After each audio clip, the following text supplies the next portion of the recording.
আগের ঘর রক্ষা করেছেন যিনি, শেষের ঘরও রক্ষা করবেন তিনি। প্রথম কেবলা তিনি রক্ষা করবেন, দ্বিতীয় কেবলা যিনি রক্ষা করেছেন।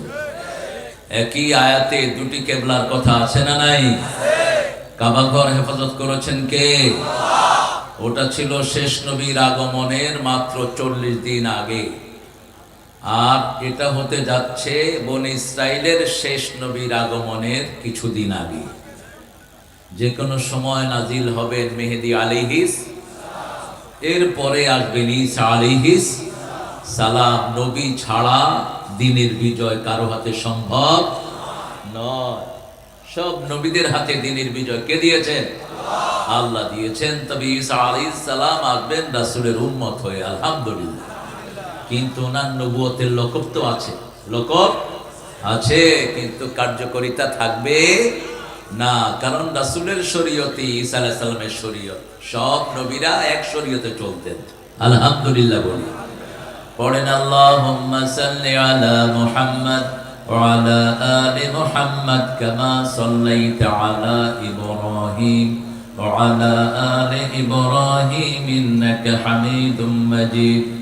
আল্লাহুম্মা বারিক আলা মুহাম্মদ ওয়া আলা আলি মুহাম্মদ কামা বারাকতা আলা ইব্রাহিম ওয়া আলা আল্লাহ। সবাই পড়ছি আলহামদুলিল্লাহ। পড়েন আল্লাহু আকবার কাবীরা, আলহামদুলিল্লাহি কাসীরা, সুবহানাল্লাহি বুকরাতাও ওয়া আসীলা, সুবহানাল্লাহি ওয়া বিহামদিহি আদাদা খালকিহি ওয়া রিদা নাফসিহি ওয়া জিনাতা আরশিহি ওয়া মিদাদা কালিমাতিহি। লাকাল হামদ বিল কুরআন, লাকাল হামদ বিল ইসলাম, লাকাল হামদ বিআসমাইক ওয়া লাকা সাম্মাইতা বিহি নাফসাক, লাকাল হামদ ইয়া রাব কামা ইয়ানবাগি লিজালালি ওয়াজহিক ওয়া আযীমি সুলতানিক। জিকির করলাম কার? আমাদের জিকির করছেন কে? আল্লাহ। সন্দেহ আছে নাকি?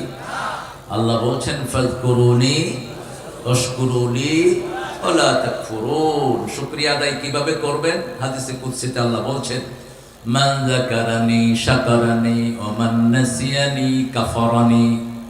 যে আমার জিকির করলো সে আমার শুকরিয়া আদায় করলো, যে আমাকে ভুলে থাকলো সে কুফরি করলো। সবখানে কার জিকির? জিকির বেশি, তসবিহ কম। তসবিহ সকাল সন্ধ্যা। কার হুকুম? সূরা আহজাব, ইয়া আইয়ুহাল্লাযীনা আমানু যকুরুল্লাহা যিকরান কাসীরা ওয়া সাব্বিহুহু বুকরাতাও ওয়া আসীলা। জিকির কি? জিকির হলো আল্লাহকে স্মরণ করা। আল্লাহকে কি করা? স্মরণ করা। মনে মনে স্মরণ করলে আপনাকে মনে মনে স্মরণ করবেন কে? মুখ বন্ধ করে আপনি ভিতরে চিন্তা করলেন, আল্লাহ আমি যেন বাঁশখালীর সব লোককে খাওয়াতে পারি, আপনি তৌফিক দেন। এটা কি হলো? জিকির হলো। আল্লাহ বাঁশখালীর সব লোককে মাফ করে দেন। কি হলো এটা? জিকির। আল্লাহ বলছেন তুমি যদি মনে মনে করো আমিও মনে মনে তোমার জিকির করব। আর তুমি যদি কোনো বড় সমাবেশে আমাকে স্মরণ করো আমি তার চেয়ে বড় সমাবেশে তোমার নামটা স্মরণ করে দেব। আল্লাহ যখন কাউকে স্মরণ করেন তার কোনো গুনাহ থাকে? গত বছর এই প্রোগ্রামটা ছিল দিনে, মনে আছে না আপনাদের? আমি আসছিলাম, এখনকার চেয়ে অনেক বেশি মানুষ ছিল। এখন তো কোনো মানুষই নেই, একবারে অল্প। ফুলছড়িতে এত কম মানুষ আমি কখনো দেখিনি আমার মাহফিলে। অন্য কোথাও হতে পারে। হ্যাঁ, ফিয়ের বাতাস, ও বাধা নাই। ঠান্ডার কি? ঠান্ডা আন্ডা হাওয়ায় কোনো দেওয়া পারে। ঠান্ডা কি হরি বাড়া। যিনারা বাধা দিয়েছেন তিনারা আছেন কিনা এখন বাঁশখালীতে? হ্যাঁ, খড়ে গিয়স বুসুকিয়া। হ্যাঁ, খড়ে গিয়স গু খাই মর। যেগুলো কোরআনে বাধা দেয় এগুলো কুত্তার চেয়ে নিকৃষ্ট। এগুলো মানুষের জাত না। অপমানিত অপদস্থ হয়ে জাহান্নামে ঢুকবি। আমাদের মাহফিলগুলো হয় কোরআন কেন্দ্রিক। কি কেন্দ্রিক? কোরআন কেন্দ্রিক। যেগুলোতে বাধা দেয় সেগুলোতে দেশ না, গানে বাধা দেয় না। এমপি সাহেব এমপিতে দাঁড়াইছেন, আসসালাম বিসমিল্লাহ রাহিম, বিসমিল্লাহ রাহিম। 114 বার আল্লাহ একটা কোরআনে উল্লেখ করেছেন। কতবার? 114 বার। তোর আব্বা আম্মারে আগে আল্লাহ শাস্তি দিবে। কি সন্তান বানিয়েছ, এক লাইনও কোরআন শেখালি না। ঠিক না বেটি? আমরা আমাদের ছেলেদেরকে কোরআন শেখাবো, রাজি আছি তো? এরা মুসলমানদেরকে টার্গেট করেছে। গোসা ইনকা গোসা হিসাইল, রাসূল বলেছেন সেই জমানাতে টেবিলে খাওয়া যেমন মানুষ কাড়াকাড়ি করে খায়, এরকম মুসলমানদেরকে কাড়াকাড়ি করে খাবে মুসলমানদেরকে। কেন? কারণ তাদের ঈমান থাকবে না। কি থাকবে না? ঈমান থাকবে না, নামাজ থাকবে না, তাকওয়া থাকবে না, আল্লাহ ভীরুতা থাকবে না। আল্লাহ যেন আমাদেরকে এই সবগুলো বাড়িয়ে দেয়। আমরা বলি আমিন। খুব সুন্দর কথা তিনি বলেছেন, আমরা যেন আমল করতে পারি, আল্লাহ তৌফিক দান করুক। আমির হামজা এসেছেন বিকেল বেলায়, সুন্দর কথা বলেছে। ও তো 3.5 বছরের জেলখানার জিন্দেগি, আল্লাহ যেন ওর যার জীবনকে ইউসুফ আলাইহিস সালামের মতো কবুল করে। আল্লাহ যেন তার মেধা, যোগ্যতা, সাহস আরো বাড়িয়ে দেয়। শরীরটাকে যেন আল্লাহ ভালো রাখেন। সুন্দর কথা বলে, আল্লাহ যেন তার এলবি মাদ্দাকে আরো বাড়িয়ে দেয়। আফম খালেদ হোসাইন ভাই অনেকদিন আগে দেখেছি, এখন কিরকম আছে কি জানি, বুঝই গিয়ে গেল। হ্যাঁ, ঠিক আছে না? সুন্দর কথা বলেন, গবেষক মানুষ, এলমি লাইনে অনেক খেদমত। জেরুজালেমের অনেকগুলো সুন্দর ইতিহাস উনি বের করে এনেছেন। এটা দরকার আমাদের, এই জায়গাটাকে চেনা দরকার। এটা হলো আরদুল মাহশার ওয়াল মানশার। এখানে কিয়ামত হবে। শাম, ফাতুবা লি শাম, রাসূল বলেছেন সুসংবাদ শামের জন্য, পারলে চলে যান শামে। শামে যাবেন, ইমানদার হয়ে মরবেন। শামে যারা যাবে না, ঈমান থাকবে না। শামের সাথে যাদের ভালোবাসা থাকবে না, তাদের ঈমান থাকবে না। আমরা যেন প্রতি দোয়াতে ওদের জন্য দোয়া করি, আল্লাহ তৌফিক দান করুন। এই শাম হবে 5টা দেশ নিয়ে। শাম 5টা দেশ নিয়ে। কি?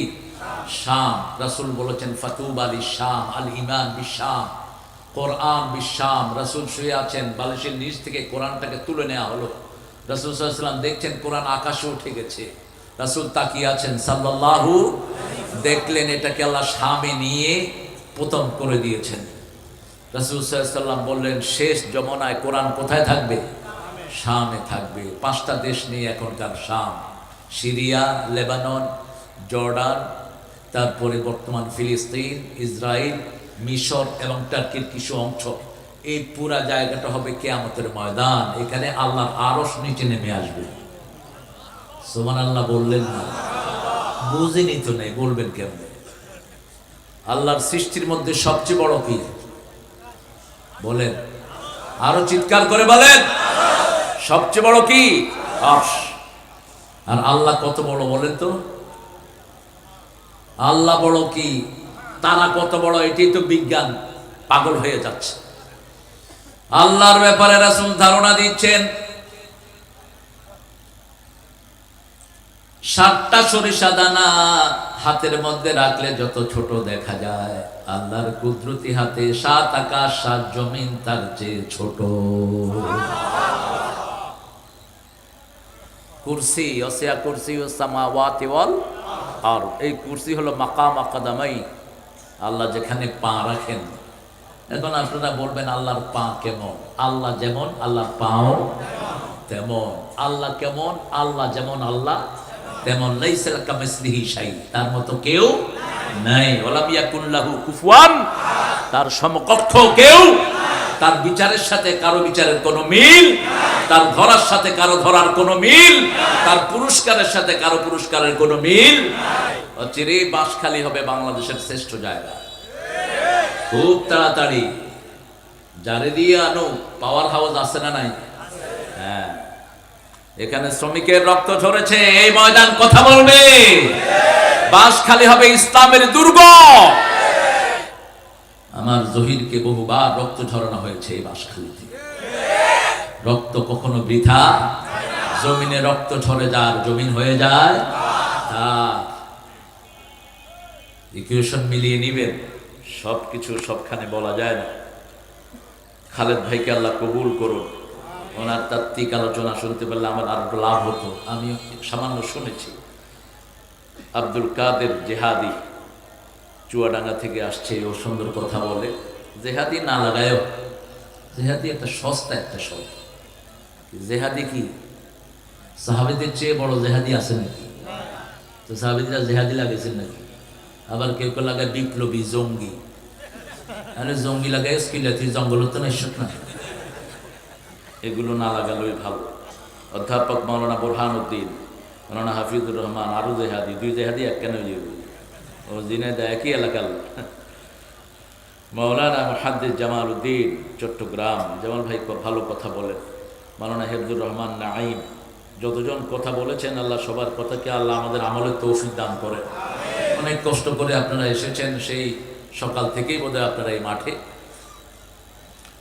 অনেক দামি উস্তাদেরা এখানে বসে আছেন, ওলামা হজরত বসে আছেন, আমাদের প্রিয় স্যাররা, primary high school college university sir, আমাদের মাদ্রাসার সম্মানিত প্রিন্সিপাল, একাই শত শত লোকের মেহমানদারি করেছেন। এই মানুষটি নিজে না খায়, মানুষের হাওয়ায় শুধু। অনেক বরকতময় একজন মানুষ, আল্লাহ তার হায়াতকে দারাজ করে দিন। এখানে অনেক ওলামা হজরত বসে আছেন, আমি চিনতে পারলে ভালো হতো আমার জন্য। তারপরে এসেছেন বিভিন্ন পেশায় প্রফেশনালসরা, আমার প্রিয় খেটে খাওয়া মানুষ, যাদের শ্রমের উপর পৃথিবী টিকে আছে। শ্রমিককে ভালোবাসতেন কে? রাসূল সাল্লাল্লাহু। আর আল্লাহ শ্রমিককে ভালোবাসেন। শ্রম আছে যেখানে, ইসলাম আছে। আল কাসিবু হাবিবুল্লাহ ওয়াল কাসিলু আদুউল্লাহ। শ্রমজীবীরা হলো আল্লাহর ওলি। যারা শ্রম দেয় আর যারা বসে বসে খায়, এরা হলো আল্লাহর দুশমন। এখন উল্টা হয়ে গেছে।